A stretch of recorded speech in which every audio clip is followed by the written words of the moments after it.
পশ্চিমবঙ্গের জন্য কি আপডেট পাওয়া যাচ্ছে যে সেনিয়ার ঘূর্ণিঝড় থেকে বড় ধরনের কোনো দুর্যোগ কি আসতে পারে?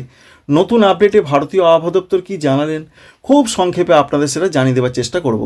প্রথম এবং গুরুত্বপূর্ণ সবথেকে যে আপডেটটা আমরা পাচ্ছি তাতে আজকেই ভারতীয় আবহাওয়া দপ্তর জানিয়ে দিয়েছেন যে ঘূর্ণিঝড় তৈরি হচ্ছেই, সেটা হবে 26 নভেম্বর তারিখে বঙ্গোপসাগরে সেই ঘূর্ণিঝড় তৈরি হবে। তারপর কি হতে পারে এখনও পর্যন্ত জানা যায়নি তাঁদের তরফ থেকে।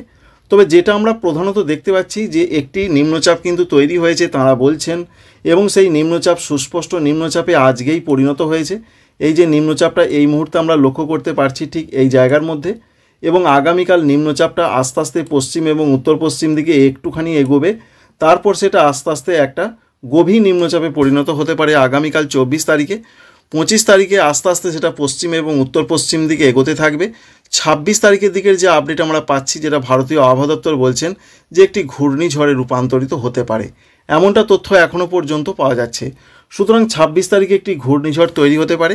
27 এবং 28 তারিখের যা পূর্বাভাস আমরা পাচ্ছি, সিস্টেমের যে আপডেট আমরা পাচ্ছি, তাতে সিস্টেমটা কিন্তু আস্তে আস্তে এগোচ্ছে।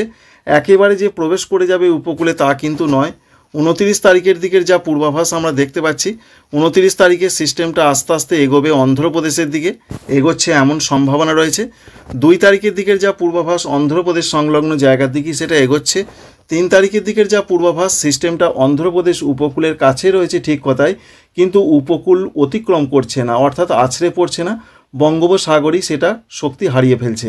অর্থাৎ যে আপডেট আমরা পাচ্ছি, ঘূর্ণিঝড় তৈরি হচ্ছে ঠিক কথাই, কিন্তু সেটা উপকূল অতিক্রম করে স্থলভূমির ভেতর দিয়ে যাওয়ার সম্ভাবনা অনেকটাই কম রয়েছে। এই যে মডেলটা থেকে আপনাদের দেখালাম, সেই মডেলটা কি আপনাদের অবশ্যই দেখাবো। ECMWF সব থেকে গ্রহণযোগ্য মডেল। GFS মডেল কি দেখাচ্ছে সেটাও আপনাদের দেখিয়ে দেওয়ার চেষ্টা করছি। GFS মডেল থেকে যেটা আমরা লক্ষ্য করতে পারছি যে ভারতীয় আবহাওয়া দপ্তর যেমনটা বলেছেন ঠিক তেমনটাই দেখতে পাচ্ছি যে 26 তারিখের দিকে একটি ঘূর্ণিঝড় তৈরি হবার চান্স বা ঘূর্ণিঝড় তৈরি হচ্ছে, এই যে ঘূর্ণিঝড়। এবং 27 তারিখের দিকে ঘূর্ণিঝড় আস্তে আস্তে পশ্চিম এবং উত্তর পশ্চিম দিকে এগোচ্ছে, এবং 29 তারিখের দিকে ঘূর্ণিঝড় সেনিয়ার আরও শক্তি বাড়াবে এবং অন্ধ্রপ্রদেশের দিকেই যাচ্ছে। 30 তারিখের দিকে উপকূলের কাছে গিয়েও সেটা উপকূলে অতিক্রম করে ভেতরে ঢুকছে না।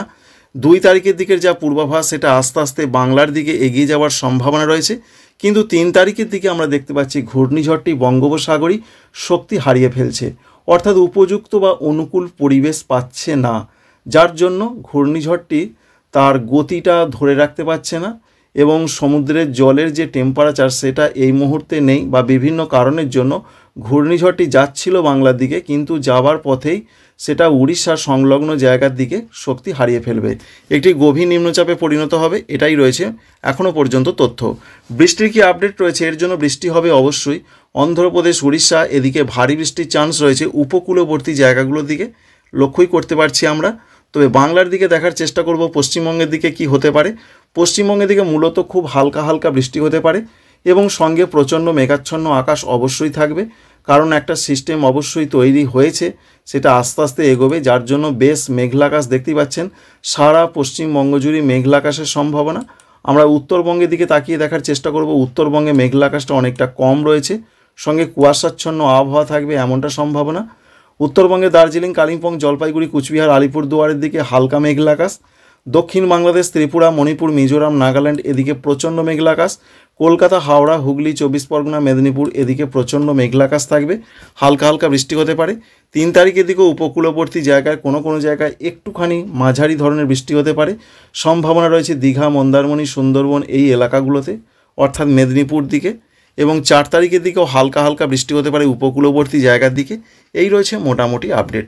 সুতরাং ঘূর্ণিঝড় থেকে এই মুহূর্তে যেটা আমরা জানতে পারছি, বিরাট কোনো দুশ্চিন্তার কারণ দেখাচ্ছে না মডেলগুলো। তবে ভারতীয় আবহাওয়া দপ্তর কী বলেন তার দিকেই আমরা তাকিয়ে রয়েছি, কারণ তাঁরা অবশেষে জানিয়ে দিয়েছেন। আমরা বলছিলাম কখনো ঘূর্ণিঝড় হবে, কখনো বলছিলাম না ঘূর্ণিঝড় হবার চান্স নেই, কিন্তু তাঁরা জানিয়ে দিয়েছেন যে 26 তারিখে ঘূর্ণিঝড় তৈরি হবে। তাই তাঁদের আপডেট সব থেকে বেশি গ্রহণযোগ্য।